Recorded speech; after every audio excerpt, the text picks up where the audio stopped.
ஏந்துங்கள், அவன் இல்லை என்று சொல்லுவதில்லை.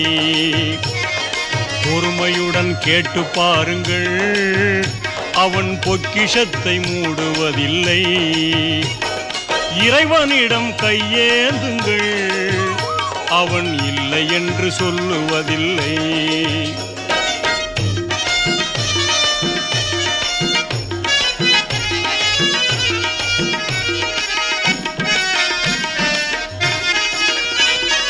இல்லை என்று சொல்லும் மனம் இல்லாதவன், ஈடு இணை இல்லாத கருணை உள்ளவன், இன்னல் பட்டு எழும் குரலை கேட்கின்றவன், எண்ணங்களை இதயங்களை பார்க்கின்றவன்.